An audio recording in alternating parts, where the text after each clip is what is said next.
Welcome to Simpler Bible, a daily journey to biblical understanding.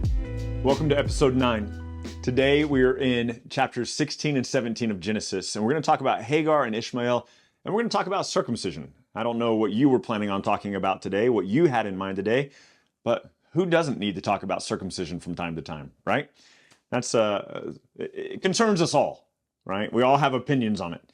And so here we are today, Hagar, Ishmael, and circumcision. Now, you'll remember yesterday we talked about how God made a covenant to Abraham, said to Abraham, it's going to be through your heir, your son, through whom the world will be blessed. And what we're going to find here is that Abraham gets a little bit impatient. We are not given a time frame here. So Abraham is called by God in chapter 12 when he's 75 years old. And at the beginning of this story, he's about 85. And so we're trying to figure out, we don't know how much time has passed between chapters 15 and 16, but he's grown impatient. And let's pick up in chapter 16:1. Now Sarai, Abram's wife, I know we know them as Abraham and Sarah, and I promise you I'm still going to read it that way at some point, but they have not been renamed yet. Now Sarai, Abraham's wife, had borne him no children. She had a female Egyptian servant whose name was Hagar. Hagar is important, keep that in mind. Sarai said to Abraham, behold now, the Lord has prevented me from bearing children. Go unto my servant that it may be that I shall obtain children by her. And Abraham listened to the voice of Sarai. So after Abraham had lived 10 years in the land, so now we know he's 85, all right? 85 years old, if that matters to you. I like the timeline, I like the dates. Maybe that doesn't matter to you, but Abraham's 85 now. After he had lived 10 years in the land of Canaan, Sarai, Abraham's wife, took Hagar, her Egyptian maidservant, and gave her to Abram, her husband, as a wife. And Abram went into Hagar, and she conceived. And when she saw that she had conceived, she looked with contempt on her mistress. So Hagar gets pregnant, and now she's like, hey, I'm better than you. And she hates Sarai. Sarai's not going to like that very much, as we see here in verse 5. Sarai said to Abram, may the wrong done to me be on you. I gave my servant to your embrace, and when she saw that she had conceived, she looked on me with contempt. May the Lord judge between you and me. This has always been to me a funny verse. No deep theology here for you that I can think of, but Sarai is the one who gives her servant to Abram and says, here, we're not having any kids. We got to hurry along this promise of God. Why don't you sleep with my servant? Abraham sleeps with the servant, gets the servant pregnant. The servant starts making fun of Sarah, and now Sarah's coming back to Abraham going, how dare you? I give you my servant, and you have a child with her, and now there's contempt for me, and she's upset. And it's, understandable that she's upset, but it's also kind of like, this was your idea. So anyway, I've always thought that was funny. Look at verse 6. But Abram said to Sarai, behold, your servant is in your power. Do to her as you please. So Sarai dealt harshly with her, and she fled away. The angel of the Lord found her by the spring of water in the wilderness, and the spring of the way to Shur. And he said, Hagar, servant of Sarai, where have you come from, and where are you going? That'll be made into a really popular song in the... Never mind. Sorry. Bad joke. Where have you come from? Where are you going? She said, I am fleeing from my mistress Sarai. The angel of the Lord said to her, return to your mistress and submit to her. The angel of the Lord said to her, I will surely multiply your offspring so that they cannot be numbered for multitude. And the angel of the Lord said to her, behold, you are pregnant and you will bear a son. You shall call his name Ishmael, because the Lord has listened to your affliction. He shall be a wild donkey of the man, and his hand will be against everyone, and everyone's hand will be against him, and he will dwell over and against his kinsmen. Now this is historically, biblically significant, all right? Verse 12 says that Ishmael is going to be a wild donkey of a man. His hand will be against everyone, and everyone's hand will be against him, and he will dwell over and against his kinsmen. This means that the descendants of Ishmael, who we'll meet in a couple of chapters, the descendants of Ishmael will always be against the descendants of Abraham. The descendants of Isaac, who is yet to come. They will always be at war with one another. And that not only that, but the descendants of Ishmael will be at war with everyone. They'll be against everyone. And we see that some of the descendants of Ishmael today are still at war with everyone. Verse 13. So she called the name of the Lord who spoke to her, you are a God of seeing. This is one of my favorite names of God. It's El Roi. And anytime you see a name written in the Bible, most of the time, it depends on the translation. Sometimes they'll just write it out like this, El Roi. We see it down here, Be'er Lahai Roi. So a couple of things. Remember, well, I haven't told you this yet. I've already made these notes for later, but I'll tell you now. El, anytime you see El in the Bible like this, in the Old Testament, it's a reference to God. And then what's really interesting is any Hebrew word that ends with the letter I, like that, makes it personal. It's me, it's I. So El Roi is the God who sees me. Anytime a Hebrew word ends with I, it makes it personal like that. And so, anyway, I find that fascinating. You're the God of seeing. She's really saying you are God who sees me. It is one of my favorite names of God. When in 2004, 2004 was a particularly tough year for me. It's hard to believe now that that's been 20 years ago, but it was a tough year for me, just challenging in a couple of different ways. And this name of God was something that was particularly encouraging to me as I reminded myself that God still sees me, that he still knows who I am. So, verse 15, Hagar bore Abraham a son, and Abram called the name of his son, whom Hagar bore Ishmael, and Abraham was 86 years old when Ishmael was born. Now, we're going to skip 13 years. The Bible doesn't always do this for us. I wish that it did, because I love the timelines, I love the dates. But you'll notice that 1616 ends with Abraham was 86 years old, and then 17:1, the very next verse says when Abraham was 99. So 13-year gap between these two chapters, very simple for us. When Abraham was 99 years old, the Lord appeared to Abram and said, I am God Almighty, walk before me and be blameless, that I may make my covenant between me and you and may multiply you greatly. Then Abraham fell on his face. See, I told you I would do that. Abram fell on his face, and God said to him, behold, my covenant is with you, and you shall be the father of a multitude of nations. This, by the way, this multitude of nations, we've talked about this before, but it's not just talking about the numbers and the volume of people. It's also talking about the Gentile inclusion in the promises of God and the covenant of God. It's not going to be just the nation of Israel that Abraham's the father of. Remember, we talked about in the last chapter, Abraham's the father of all who are of people of faith. We see that in Romans chapter 4. We see that in Galatians, that Abraham is the father of all who believe. And so the multitude of nations here is indicative of Revelation chapter 7, where it says there are people from every tribe and every tongue and every nation gathered around the throne of God. These are all sons and daughters of Abraham because they were made righteous by faith. So don't ignore this multitude of nations kind of thing. Verse 5, finally, no longer shall your name be Abram, but you shall be called Abraham. And now I can quit messing that up. For I have made you the father of a multitude of nations. And then there's that repetition of the multitude of nations. He says, I will make you exceedingly fruitful, and I will make you into nations, and kings will come from you. We'll see this language repeated in Genesis. And I will establish my covenant between me and you and your offspring after you throughout your generations for an everlasting covenant to be God to you and your offspring. This is really important. I will establish my covenant with you and your offspring. God is going to make the same covenant that he made with Abraham. He's going to repeat it with Isaac, and then he's going to repeat it with Isaac's son, Jacob.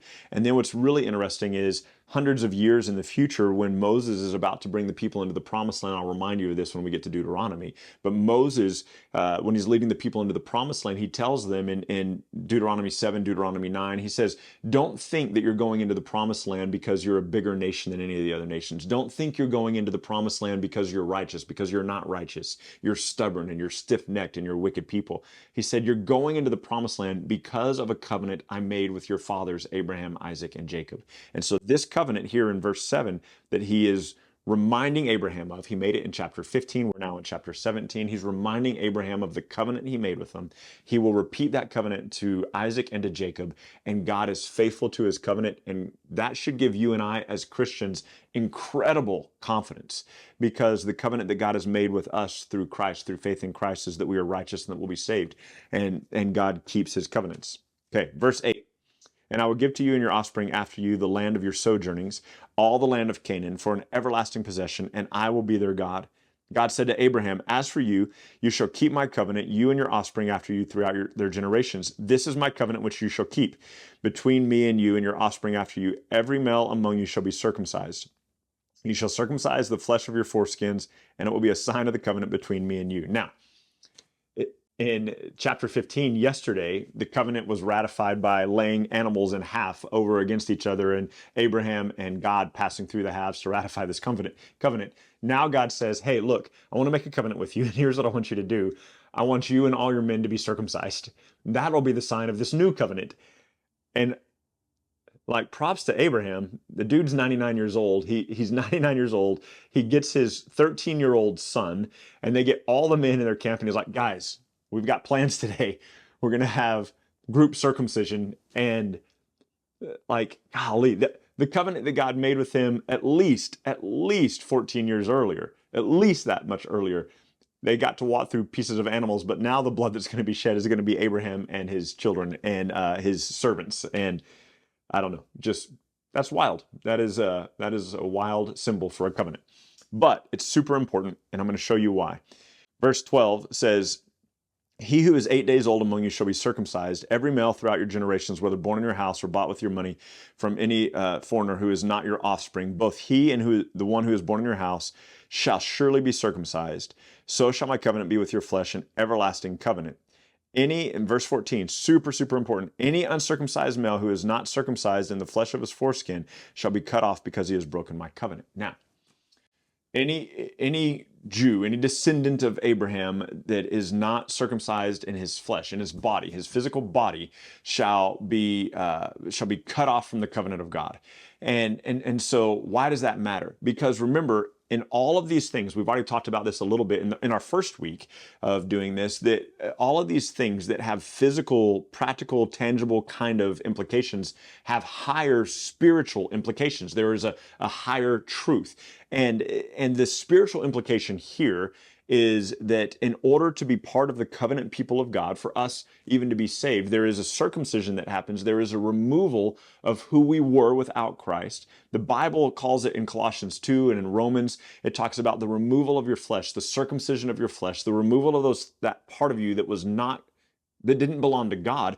And when you came to God, who you were without God was removed. You've been made a new creature, 2 Corinthians 5:17 says. And so there's this idea, but here's what's beautiful about it. This idea of the circumcision not just being a circumcision of the physical skin of male genitalia, this idea in the Old Testament even, God presents that he's actually more concerned with the heart.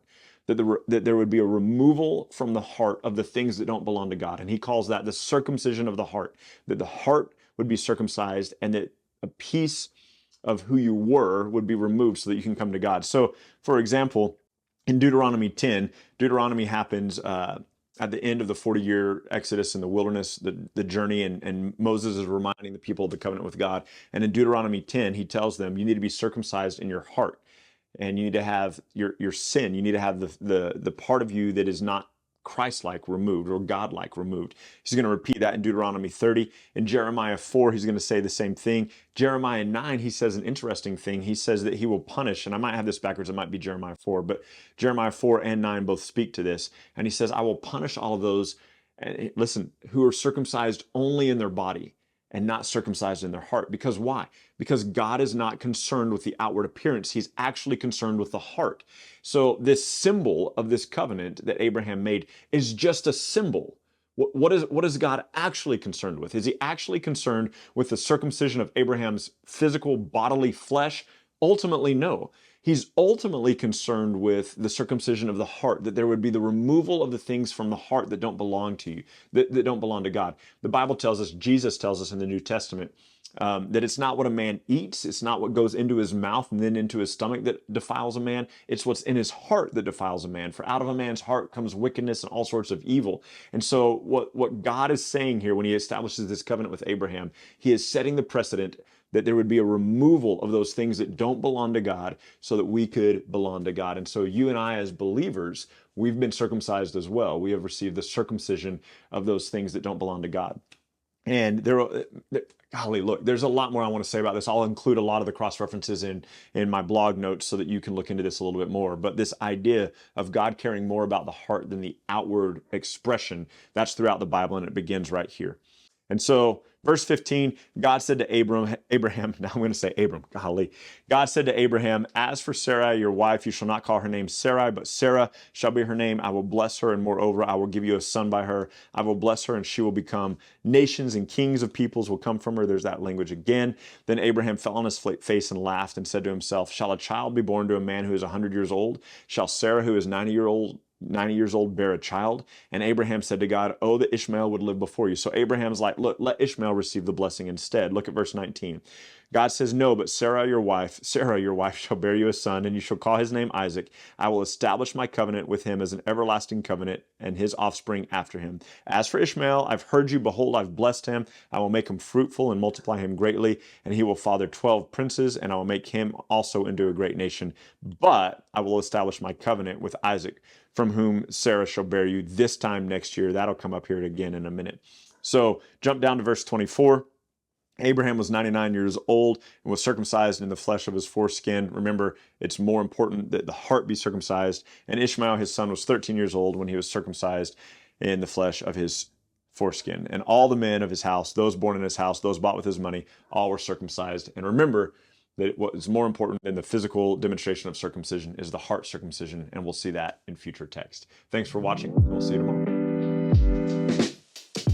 Thank you so much for journeying with us today at Simpler Bible. Together, you and I have looked at another passage of Scripture and come to know the Bible a little bit better and enjoy God more fully. This video, along with all of our videos, can be found at simplerbible.com, where you can enjoy our Through the Bible in a Year course.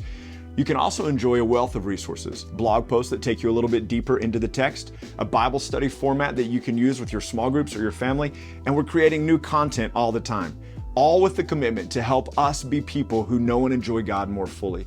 Thank you so much for being part of it, and we can't wait to see you next time.